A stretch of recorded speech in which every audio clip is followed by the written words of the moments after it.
നിങ്ങളുടെ favourite shows ഇനി ഒരിക്കലും മിസ്സാവില്ല. ഇപ്പോൾ C5 കാണും നിങ്ങളുടെ ഫേവറേറ്റ് ഷോസ് തികച്ചും സൗജന്യമായി. അവിടേക്ക് ചെല്ലാതെ എങ്ങനെ അച്ഛനെയും അമ്മയും കണ്ട വിശേഷങ്ങൾ അറിയിക്കും? അറിയിക്കാൻ ചെന്നപ്പോ കിട്ടിയ സ്വീകരണം കണ്ടില്ലേ? വിനയ എന്തെങ്കിലും പറഞ്ഞെന്ന് കരുതി താനന്ന് കാര്യമൊക്കെ എടുക്കണോ? അങ്ങനെ വിട്ടുകളയോ? എനിക്ക് അങ്ങനെ മറക്കാനാവില്ല സർ. സാറിനെ അവർ അപമാനിച്ചപ്പോ ഞാൻ അവിടെ നിന്ന് ഒഴുകുകയായിരുന്നു. ഞാനായിട്ട് അത് രൂക്ഷമാക്കണ്ടെന്ന് കരുതിയ മിണ്ടാതെ നിന്നത്. പലവട്ടം വിനയുടെ ചെകിടടിച്ച് കൊടുക്കാൻ എനിക്ക് തോന്നിയതാ.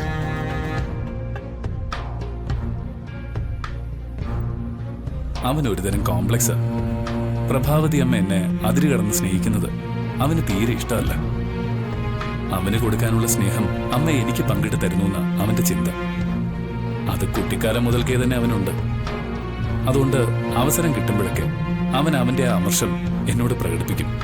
അതത്രേ ഉള്ളൂ. ഇതിനു മുമ്പും ഇതുപോലെ പലതും ഉണ്ടായിട്ടുണ്ട്. ഞാനതൊന്നും കണക്കിലെടുക്കാറില്ല. ശരി, പക്ഷേ അവൻ അതിരുവിട്ട് സാറിനെ വിഷമിപ്പിക്കുന്നുണ്ടെന്ന് പ്രഭാവതി അമ്മയ്ക്ക് മനസ്സിലായിട്ടുണ്ടാവുമല്ലോ. എന്നിട്ടും അമ്മ എന്താ ഇടപെടാതിരുന്നത്? അവനെ ഒന്ന് നിലയ്ക്ക് നിർത്താഞ്ഞത്? ശരി ആരുടെ ഭാഗത്താന്ന് അറിയാത്തത് കൊണ്ടാണ് മൗനം പാലിച്ചതെന്നാണല്ലോ അമ്മയുടെ നിലപാട്. എല്ലാം കണ്ടിട്ടും അമ്മ മിണ്ടാതെ നിന്നപ്പോ എനിക്കും വിഷമം തോന്നി. പിന്നെ ചിന്തിച്ചപ്പോ മനസ്സിലായി, അവനെ പിണക്കണ്ടെന്ന് കരുതിയാവും അമ്മ ആരുടെയും പക്ഷം ചേരാതിരുന്നത്. സാറേ, സാറിന് ഞാൻ സമ്മതിച്ചിരിക്കുന്നു. എല്ലാവരോടും ക്ഷമിക്കാനുള്ള സാറിന്റെ ഈ ശേഷി അത് സമ്മതിക്കാത്ത തരമല്ലേ? ശത്രുതയും വിരോധവും കൊണ്ട് നമ്മൾ ജീവിതത്തിൽ എന്താണ് നേടുന്നത് പറയൂ?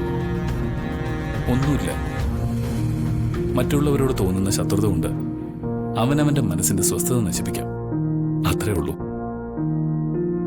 പക്ഷേ സാറിനെ എന്തൊക്കെ പറഞ്ഞ് ന്യായീകരിച്ചാലും ശരി, ഇന്നവിടെ നമ്മൾ അനുഭവിച്ചത് കടുത്ത അപമാനം തന്നെയാ. അത് സാറിനും അറിയാം. പക്ഷെ അമ്മയോടുള്ള സ്നേഹം കൊണ്ട് സാർ അത് ഉള്ളിൽ ഒതുക്കുന്നു. സാർ, അമ്മയെ സ്നേഹിക്കരുതെന്നല്ല ഞാൻ പറയുന്നത്. അമ്മയെ സ്നേഹിക്കണം. ദേവമ്മയ്ക്ക് പകരമായിട്ട് നിന്ന് സാറിനെ വളർത്തി വലുതാക്കിയതിന്റെ നന്ദി അത് സാറിന് എപ്പോഴും അമ്മയോടുണ്ടാവണം. പക്ഷേ അമ്മ അവസരം കണ്ട് പെരുമാറുമ്പോൾ അത് തിരിച്ചറിയാനും സാറിന് സാധിക്കണം.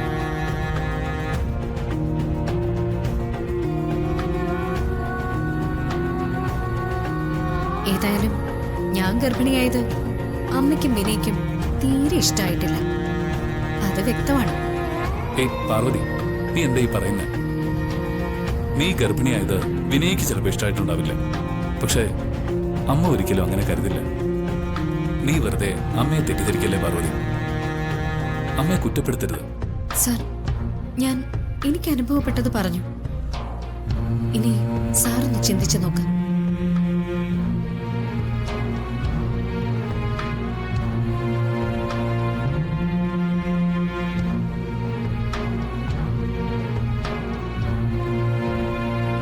അമ്മയെ കൊന്ന ആ സ്ത്രീയെ സാർ അന്ധമായിട്ട് വിശ്വസിക്കുന്നത്.